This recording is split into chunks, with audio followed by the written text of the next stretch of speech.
ওকে। আজকে যে বিষয়টা নিয়ে আলোচনা করব সেটা হচ্ছে লিনিয়ার টাইম ইনভেরিয়েন্ট সিস্টেম। আমরা এর আগে সিস্টেমের ক্লাসিফিকেশনে দেখেছি একটা সিস্টেমকে স্টেবল বলেছি, টাইম ইনভেরিয়েন্ট ইনভেরিয়েন্ট বলেছি। দেন আমরা আরো ক্লাসিফিকেশনের মধ্যে ছিলাম, যেমন লিনিয়ার, নন লিনিয়ার বলেছি। তো একটা সিস্টেম যখন একই সাথে লিনিয়ার এবং টাইম ইনভেরিয়েন্ট হবে, তখনই আমরা তাকে লিনিয়ার টাইম ইনভেরিয়েন্ট সিস্টেম বলবো। আমরা বেশ কিছু ক্যারেক্টারিস্টিক্স নিয়ে এবং আসলেই এর প্রপার্টি নিয়েও কথা বলবো। তো প্রাথমিকভাবে তাকে, যেমন ভাবে একটু আগে বলছিলাম লিনিয়ার টাইম ইনভেরিয়েন্ট কেন বলছি সিস্টেমটাকে, তো এই প্রাসঙ্গিকতা নিয়ে কিছু কথা বলি। যেমনটা আমরা আগেও দেখেছি, লিনিয়ার কখন বলেছে একটা সিস্টেমকে, যদি সিস্টেমটা লিনিয়ার হয়, অর্থাৎ আহ, আমরা যদি তার আউটপুটকে সেপারেট করে ইনপুটের সাথে রিলেট করতে পারি। আমরা যখন ইলেকট্রিক্যাল সার্কিট পড়েছি, সুপারপজিশন বা ম্যাক্সিমাম পাওয়ার ট্রান্সফার থিওরেম তখন আসলে আমরা দেখেছি যে লিনিয়ার লিনিয়ার সিস্টেমে, অর্থাৎ লিনিয়ার নেটওয়ার্কে ক্ষেত্রে সেই সূত্রগুলো লিনিয়ার এবং বাইলেটারাল নেটওয়ার্ক হতে হয়। তো লিনিয়ার সহজ ভাষায় তখন আমরা শিখেছিলাম যে যদি আউটপুটটা ইনপুটের সাথে ভ্যারি করে, অর্থাৎ ইনপুট যদি যেভাবে চেঞ্জ করে আউটপুটটা যদি প্রপোর্শনে প্রপোর্শনেটলি যদি চেঞ্জ হয়, তাহলে সিস্টেম নেটওয়ার্কটাকে আমরা লিনিয়ার নেটওয়ার্ক বা লিনিয়ার সার্কিট বলেছিলাম। আহ, আঙ্গিকটা একই রকম। যদি কোনো সিস্টেমের এমন হয় যে, যেমন এখানে দেখা যাচ্ছে, টিআর দিয়ে, আমরা আগের স্লাইড গুলোতে দেখেছি টিআর দিয়ে একটা সিস্টেমকে আমরা রিপ্রেজেন্ট করছি। তো একটা সিস্টেম যদি এক্স ওয়ান কোনো ইনপুট এর সাথে যে ম্যাগনিটিউডটা ছিল, অথবা মাল্টিপ্লায়ার যে ছিল সেইটা, এবং এক্স টু এর সাথে যে মাল্টিপ্লায়ার ছিল, আলাদা আলাদা ভাবে যোগ করার পরে আমরা যদি সেই সিস্টেম দিয়ে প্রসেস করি, তাহলে যে আউটপুটটা হবে, আমরা যদি আম, সেই সিস্টেমটাকে সেই ইনপুট গুলোকে আলাদা আলাদা ভাবে ওই সিস্টেমের যে ক্যারেক্টারিস্টিক্স সেটা দিয়ে প্রসেস করি, তারপরে যোগ করি, তাহলে সেম আউটপুট দেখাবে। এটাই হচ্ছে, তখন আমরা সিস্টেমটাকে লিনিয়ার সিস্টেম বলছিলাম। তো এখানে আহ, যেটা বলার চেষ্টা করা হয়েছে, কাদেরকে আমরা ডেসক্রাইব করি লিনিয়ার সিস্টেম হিসাবে, যারা যাদের হচ্ছে ইনপুট সিগন্যাল গুলোকে can be separated into simple parts. আর এবং যদি সুপারপজিশন আউটপুটে সুপারপজিশনের মাধ্যমে আউটপুটটা তৈরি করতে পারে, যেমন এখানে দেখাচ্ছে। সুপারপজিশন মানে হচ্ছে আলাদা আলাদা সোর্স ইনপুট, মানে ইনপুট হিসাবে ব্যবহার করে আউটপুটটা তৈরি করা।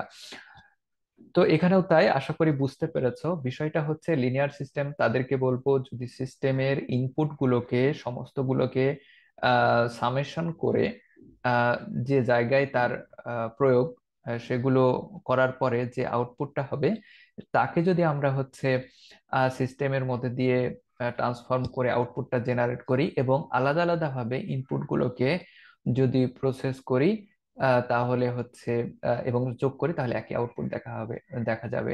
আহ, যেমন আমরা সুপার পজিশনে দেখছিলাম যে যদি দুইটা সোর্স থাকে, তাহলে একটা সোর্স দিয়ে কোন একটা স্পেসিফিক ব্রাঞ্চের কারেন্ট ভোল্টেজ নির্ণয় করে, আরেকটা সোর্স দিয়ে আহ, ব্যবহার করে আগের সোর্সটাকে বন্ধ রেখেও ওই একই পোর্শনের কারেন্ট অথবা ভোল্টেজ যেটা আমাকে নির্ণয় করতে হবে, সেটা যদি আমি বের করতাম এবং ফাইনালি যদি দুইটা যোগ দিতাম, তাহলে আহ, দুইটা সোর্স থাকা অবস্থায় একেবারে দুইটা সোর্স নিয়ে যেভাবে আমরা ক্যালকুলেশন করতাম, একই অ্যান্সার পাওয়া যেত। এটা সুপারপজিশন ছিল। সো লিনিয়ার সিস্টেমের ক্ষেত্রেও তাই, সুপারপজিশন মানে প্রিন্সিপালটা যদি আমরা রিফ্লেকশন পাই, তাহলে তাদেরকে আমরা লিনিয়ার সিস্টেম বলবো। এখানে উদাহরণ হিসেবে দেখতে পাচ্ছ, এই যে নীল কালার, সেটা X one signal, X two signal হচ্ছে সম্ভবত এটা সবুজ কালার, আর লাল কালার হচ্ছে দুইটা সিস্টেমের, দুইটা ইনপুটের যোগফল। হ্যাঁ, এখন যদি আমি কি হচ্ছে যে এটা হচ্ছে যোগ করার পরে, দেখো এই দুইটা সিগন্যাল যোগ করলে আমরা হচ্ছে লাল এই আউটপুটটা পাই, অর্থাৎ এই ট্রায়াঙ্গুলারের মতো। আর এটা হচ্ছে সাইন ওয়েভের মতো, সাইন না ঠিক, কোসাইনের মতো, অথবা সাইনকে একটু আহ, হচ্ছে শিফট করা হয়েছে। যাই হোক, এই দুইটা সিগন্যালকে যোগ করে যদি এরকম রেড কালারের সিগন্যালটা তৈরি করা হয়, তাহলে যে আউটপুটটা দেখা যায়, ঠিক এখন দেখো, যদি এক্স ওয়ান কে আগে সেই সিস্টেমের মধ্যে দিয়ে ট্রান্সফার করা হয় ওয়াই টু সিস্টেমের ওয়াই টু ইনপুটকে যদি আরেকটা সিস্টেমের মধ্যে দিয়ে পাস করা হয়, তাহলে পাস করার পরে আম, যে আউটপুটটা তৈরি হবে সেটার কালার হচ্ছে আহ, এবং তাদেরকে যোগ করলে দেখো এই ডট ডট এইরকম হবে, হ্যাঁ। একইভাবে যদি আমরা কি করতাম, এই জায়গাটায় যেটা ওই যে লাল এখানে এটা করা হয়েছে, যদি এটাকে প্রসেস করা হতো তাহলে একই রকম পাওয়া যাবে। তো আশা করি বুঝতে পেরেছো, এখানে মনে হয় ট্রান্সফার, এখানে একটা টিআর হতো সম্ভবত। তো যাই হোক, বিষয়টা বোঝানোর চেষ্টা করেছি লিনিয়ার সিস্টেম কাদেরকে বলবো।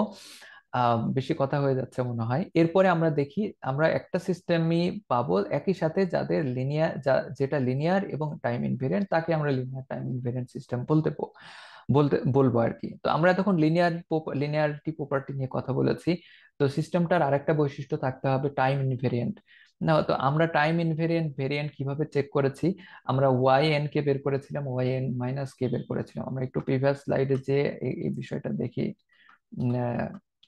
এই জায়গাটায় আমরা বের করেছিলাম টাইম ইনভেরিয়েন্ট ভেরিয়েন্ট। তো এই টোটাল টুকুন আমার সিস্টেমটা প্রসেস করে, এক্স এন যদি ইনপুট দেওয়া হয় তাহলে ওয়াই এন আউটপুট তৈরি করে, এবং এই সিস্টেমের প্রসেস করে এইভাবে। তো আমরা ওয়াই এন কে বের করেছিলাম, ওয়াই এন মাইনাস কে বের করেছিলাম।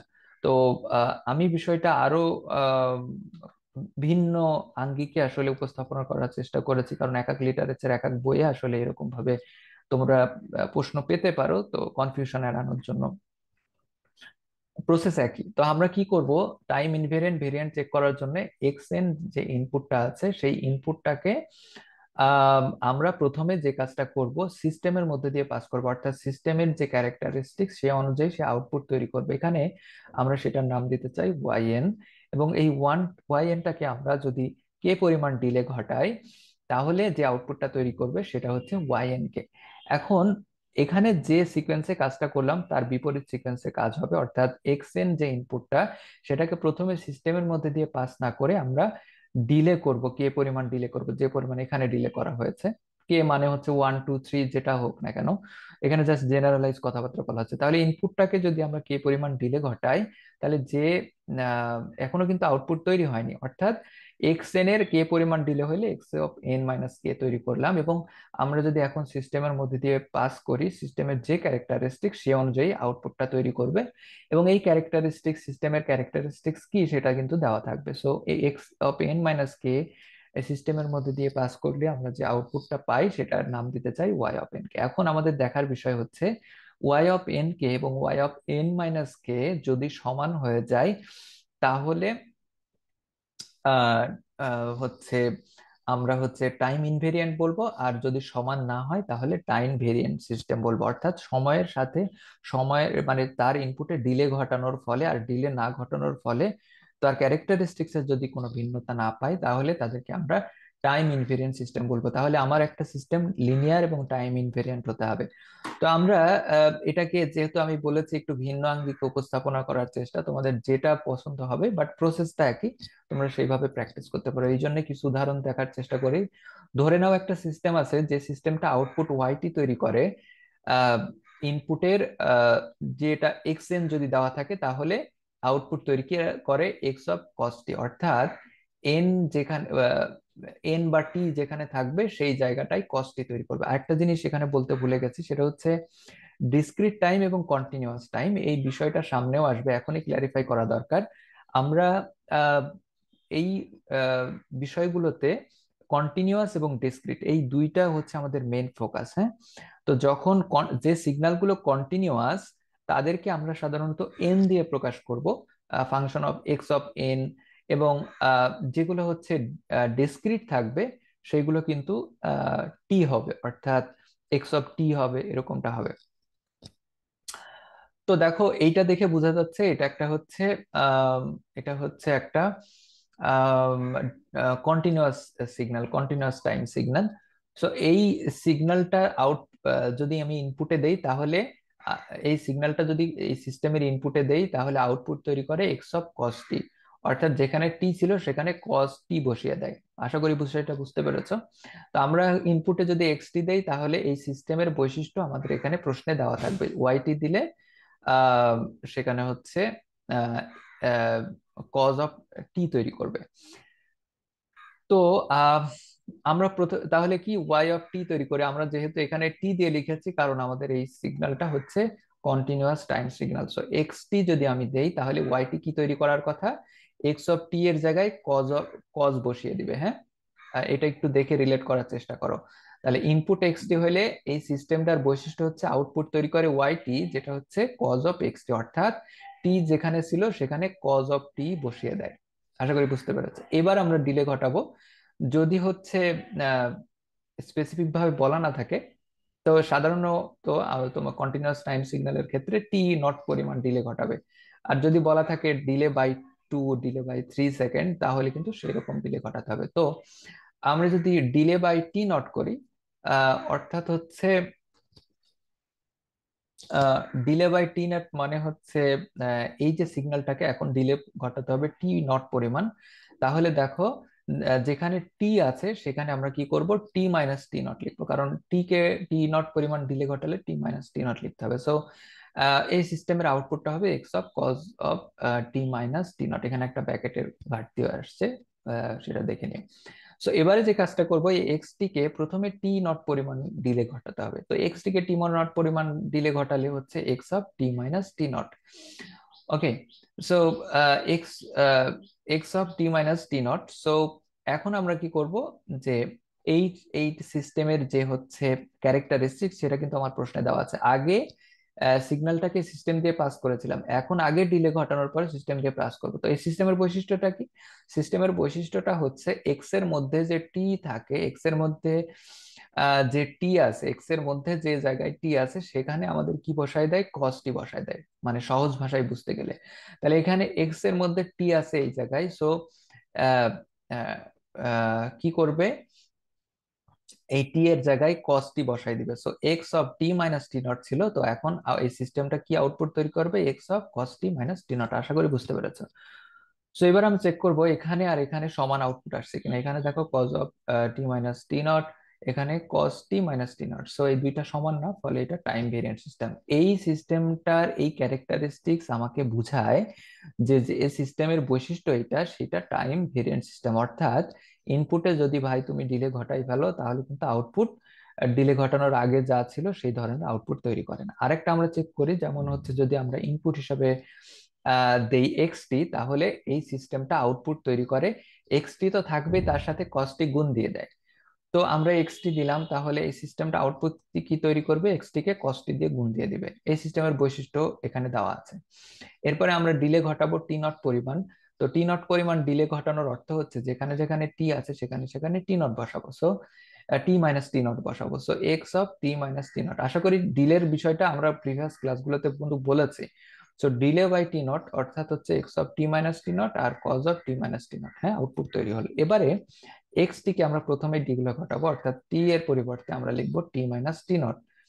ওকে, টি মাইনাস টি নট লিখে আমাদের যেটা তৈরি হয়েছে সেটা হচ্ছে x of T minus T naught. এখন এই সিস্টেমের মধ্যে দিয়ে পাস করবো। সো এই সিস্টেমের বৈশিষ্ট্যটা আমার দেওয়া আছে, তুমি যদি এক্স টি দাও তাহলে তার সাথে গুণ দিয়ে দিবে কস্ট, অর্থাৎ যা ইনপুট দিব তার সাথে কস্টটি গুণ দিয়ে দিবে। আমরা এটা ইনপুট দিয়েছি, এটার সাথে কস্টটি গুণ দিয়ে দিবে। সো আশা করি বুঝতে পেরেছো, এটা আর এটা সমান না, ফলে টাইম ভেরিয়েন্ট সিস্টেম এটা। কোনটা সিস্টেম, এই সিস্টেমটা বৈশিষ্ট্য যেটা সেটা টাইম ভেরিয়েন্ট বৈশিষ্ট্য প্রদর্শন করছে। আচ্ছা, আমরা এতক্ষণ দেখলাম যে এক্সটি বা আহ, শুধু এক্সটি হিসাবে দেখেছি। এই এক্সটি না হয়ে এক্সটির কিন্তু সরাসরি কোনো ফাংশন দেওয়া থাকতে পারে।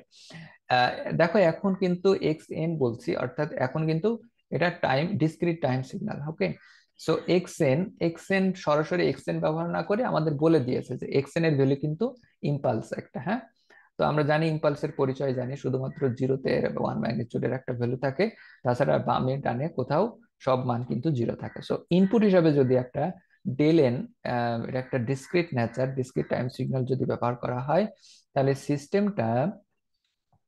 সিস্টেমটা কি করে, এখানে কিন্তু কোনো ক্যারেক্টারিস্টিক্স বলা নাই। দেখো, আমরা যদি এখানে আহ, কি নেচারটা তৈরি হবে, আমরা এখানে একটু যদি আমি ইম্পালসের ছবিটা দিতাম তাহলে তোমাদের রিকল করাতে পারতাম। দেখো, ইম্পালসের বৈশিষ্ট্য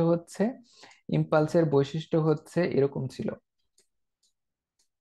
শুধুমাত্র এই জায়গাতে হচ্ছে কি একটা হচ্ছে ওয়ান। হ্যাঁ, আর বাদ বাকি এখানে জিরো, এখানে জিরো, সব জায়গায় জিরো। এখন এটাকে যদি আমরা কি করাই, সিস্টেমের মধ্যে দিয়ে পাস করাই, তাহলে যে আউটপুটটা তৈরি করবে আম, সেটা কিন্তু জিরো তৈরি করবে। দেখো এখানে কিন্তু বলা নাই, তারপরে জিরো তৈরি করবে কিভাবে, এটা একটু ট্রিকি, এই জন্য এখানে বলা। জিরো এজন্য তৈরি করবে যে ধরো এন এর, এটা কিন্তু ডিসক্রিট না স্যার, সো এন এর ভ্যালু জিরো থেকে শুরু হবে, জিরো থেকে শুরু হবে। সো এন এর ভ্যালু, আচ্ছা তোমরা বলতে পারো এন এর ভ্যালু মাইনাসও তো হতে পারে, আমরা আলোচনা করি। সো এন এর ভ্যালু যদি জিরো হবে, তখন দেখো ডেল এন এর ভ্যালু কিন্তু, ডেল অফ জিরোর ভ্যালু কিন্তু ওয়ান। সো আমি জিরো, জিরো, ডেল এর মান শুধুমাত্র এন এর ভ্যালু যখন জিরো তখনই del of zero, so del of জিরোতেই শুধুমাত্র ওয়ান থাকার কথা, অন্য সবগুলাই জিরো। আচ্ছা তুমি যে প্রশ্নটা করতে চাচ্ছ যে এন এর ভ্যালু মাইনাস ইনফিনিটি থেকে জিরো, আবার জিরো থেকে ইনফিনিটি, এগুলা কি হবে, এগুলা তো আর এন এর ভ্যালু জিরো না। খুবই ফাইন। সো ডেল এর এইখানেই একটা ওয়ান ওয়ান, বাদ বাকি এগুলো কিন্তু জিরো। সো আমরা এটা আগে আলোচনা করি, এন এর ভ্যালু মাইনাস ইনফিনিটি থেকে জিরো থেকে ছোট, বা জিরো মাইনাস ইনফিনিটি থেকে ইনফিনিটি হোক, কিন্তু সবগুলাই কিন্তু জিরো, ডেল এর এই এই পাশেও জিরো, এই পাশের মানও জিরো।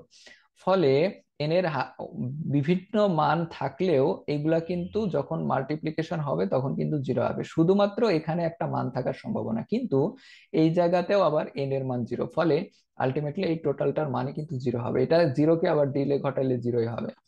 এখন এই ডেল এন কে যদি আমরা ওয়ান দিয়ে ডিলে ঘটাই, এখানে কিন্তু কে আগের বেলায় কে টি নট দেওয়া ছিল, সো এখানে যদি বলে দেয় যে delay by one two three, যেটাই বলুক না কেন, এখন আমরা যদি ওয়ান পরিমাণ ডিলে ঘটাই তাহলে কি হবে, দেখো ডেল এন মাইনাস ওয়ান হবে, কারণ আগে ছিল ডেন এক, এক এক সেকেন্ড বা ওয়ান ইউনিট পরিমাণ যদি ডিলে ঘটাই তাহলে ডেল এন মাইনাস ওয়ান হবে। So del N minus one এখন যদি তুমি এই সিস্টেমের মধ্যে দিয়ে পাস করো, তাহলে ডেল এন মাইনাস ওয়ান মানে কি হবে দেখো, এই ডেলটা এক ঘর কি হবে, এই জায়গায় চলে আসবে। ওকে। আহ আহ, আচ্ছা, এখন এইটার একটু তোমাদের কনফিউশন আছে, আমি সেটা ক্লিয়ার করব। তো ডেল অফ এন, এখানে যদি ডেল অফ এন এর ইয়েটা যদি এরকম হয়, তাহলে ডেল অফ এন মাইনাস ওয়ানটা কি হবে, এন মাইনাস ওয়ানটা হবে আহ, হচ্ছে এই জায়গায় চলে আসবে, এই জায়গায় চলে আসবে। ওকে, এখন দেখো আমি বলছি কেন আসবে, এন মাইনাস ওয়ানটা মানে হচ্ছে এই জায়গায় চলে আসবে যদি আমি এক ঘর শিফট ঘটাই, ডিলে ঘটাই। তো এখন এই জায়গায় আসলে দেখো এখন কিন্তু এন এর ভ্যালু এখানে কিন্তু জিরো না, এখানে এন এর ভ্যালু একটা কিন্তু মান থাকবে। ওকে। সো কিন্তু আহ, এই del of n minus one, যেহেতু এইটা del of n minus one, এ পাশেও সব জিরো, এ পাশেও সব জিরো, ফলে এখানে কিন্তু এন এর ভ্যালু জিরো না, ফলে এই মানটা কিন্তু এখন পাওয়া যাবে, যেটা এখানে থাকা অবস্থায় যখন ডেল এন ছিল তখন কিন্তু এখানে ডেল এন এর মান, ডেল অফ জিরোর মান ওয়ান ছিল, কিন্তু এন এর ভ্যালু জিরো হয়ে যাওয়ার কারণে কিন্তু এটা জিরো হয়ে গিয়েছে, কিন্তু এখানে কিন্তু জিরো হবে না। ফলে আমরা কি করতে পারি, এখানে একটা ভ্যালু পাওয়া যাবে। সো যেটা হচ্ছে, এটা হচ্ছে জিরো, আর এটা হচ্ছে